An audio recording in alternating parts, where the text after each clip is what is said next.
जय माता दी दोस्तों, आप सब सामने एक नवरात्रि गीत प्रस्तुत करने जा रहा हूं। आशा नहीं पूर्ण विश्वास है आप लोगों को मेरी गीत ज़रूर पसंद आएगी। अगर आप लोगों को मेरी गीत पसंद आए तो आप लोग अपना प्यार दुलार आशीर्वाद जरूर देना।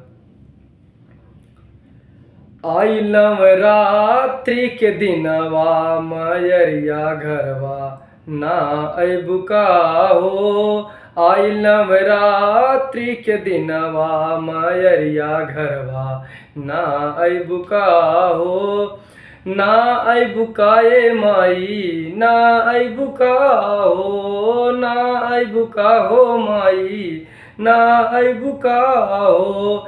सोचिला हम रोई मनवा मयरिया घरवा ना अबू का हो।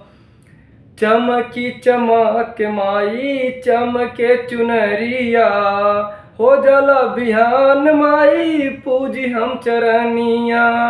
चमकी चमक चमके माई के चुनरिया हो जाला बिहान माई पूजी हम चरनिया।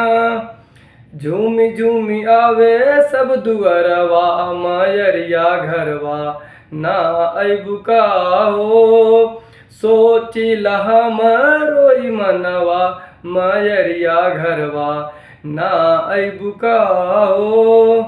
अगले बंद भक्त अपने माँ से क्या फरियाद करता है। होत बिहान माई पहुँचब दुअरवा मनवा में कब से लगौले असरवा। होत बिहान माई पहुँचब दुअरवा मनवा में कब से लगौले असरवा। भगतन के लगे जाई डरवा मयरिया घरवा ना अबू का हो। आई नवरात्रि के दिनवा मयरिया घरवा ना अबू का हो। माथे पे बिंदिया कान में कुंडल चमके तोहार माई देख मुखमंडल।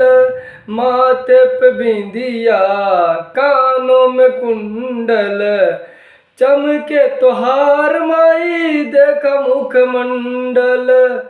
भूल नाही तोहारो सुरतिया मयरिया घरवा ना अबू का हो। आई नवरात्रि के दिनवा मयरिया घरवा ना अबू का हो। जय माता दी।